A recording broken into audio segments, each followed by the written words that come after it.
Happy Halloween, folks, and welcome back to WWE Network and Show, where I, Graham G.S. Matthews, break down all the original content you watch on the WWE Network and on Peacock. And today we're talking the October 30th, 2023 edition of Raw Talk from last night, the Halloween edition of sorts.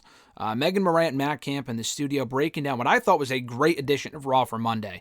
I did not watch the show live last night. I'm kicking myself that I didn't. Watching it on delay isn't really that big of a deal. It's not like anything overly newsworthy happened. But as far as the build for Crown Jewel, the vignettes, some of the matches, the debut for the Creeds against the Alpha Academy, the main event was good. I thought JD McDonough and Rollins was good. That McIntyre vignette was excellent.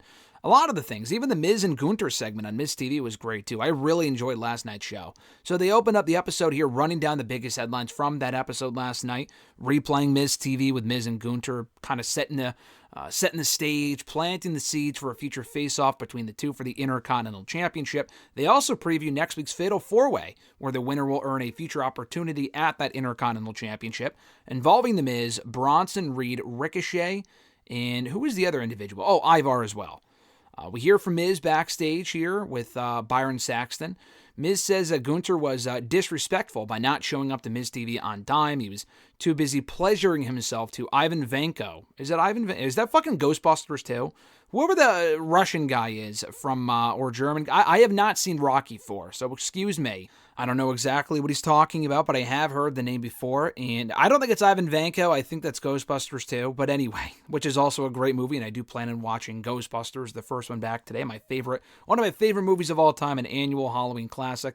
But anyway, back to Miz. He does say that he plans to take back the Intercontinental Championship if he needs to, because, he can be called upon for a match and do that if needed, do a media appearance, be in a movie if needed. He will also take back the Intercontinental Championship if needed as well.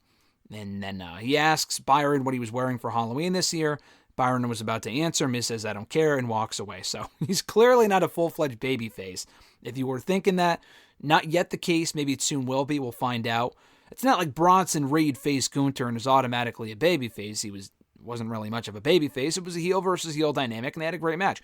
I don't know if Miz and Gunther are going to have as good of a match as Bronson and Gunther did a couple of weeks ago, but we'll see. I'm looking forward to that feud. I think what they did on Monday was actually quite cool. And listen, it can't get much worse for The Miz. I love The Miz. The guy has been fucking stale as month-old bread for a very long time now, so attempting a babyface turn, having him go back after the Intercontinental Championship by earning an opportunity, I can't complain. It's something new for the guy, if nothing else.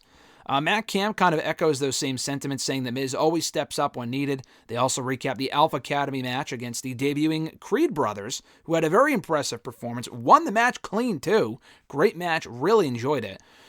We hear from Valhalla and Ivar after that. Valhalla says that Ivar has endured and he calls him a god among men, and she also calls him the next Intercontinental Champion. Ivar praises his competition next week from Ricochet to Miz to Bronson Reed, but they will all fall to him as he will become the number one contender to the Intercontinental Championship. I would love to see Gunther and Ivar, but the problem is, I think not even really a problem. I think Miz is winning, but I would not be opposed to Ivar winning and then saving Miz for another time. Saving Miz for down the road, maybe Survivor Series or in December, I don't know. Further build towards that. I wouldn't complain, honestly, with either outcome. I like Reed. Him and Gunther again would be great. Been there, done that recently, so probably not. Ricochet, been there, done that like 3 times. I'm good on Ricochet winning. I'm not even really sure why he's in these number one contenders matches. Probably just to be pinned. But he's been in like fucking 5 of them since last year. He's not winning the belt back. Stop putting him in these number one contenders matches. Anyway, back to the show. They recap the Rollins and McDonough matchup as well as Rollins' promo from Raw, which was a great rebuttal to the McIntyre video package, I should specify. Get your mind out of the gutter. They preview Rollins and McIntyre for the World Heavyweight Championship coming up on Saturday at Crown Jewel. Then we cut back to Byron Saxton too, I think, with Bronson Reed backstage. Bronson Reed says that no one has tested Gunther quite like he did a couple of weeks ago when he first faced off with Gunther for the Intercontinental Championship, and he plans on taking the title from him if he gets another opportunity at Gunther for that title, because size does matter.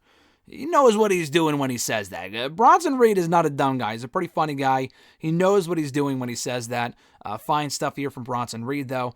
They once again preview the Fatal 4-Way number 1 contenders match for next week. They also recap the main event of Monday's Raw, including Sami Zayn falling to Damian Priest by disqualification and the post-match aftermath with Cody Rhodes laying out JD McDonough with not one but 2 crossroads on the commentary table. Beautifully executed and beautifully sold by JD McDonough, if I do say so myself. And then to close out the show here, they run down the Crown Jewel card for Saturday because there is no SmackDown Lowdown on Saturday. The pay-per-view actually starts at noon Eastern time with the pre-show featuring Sami Zayn versus McDonough.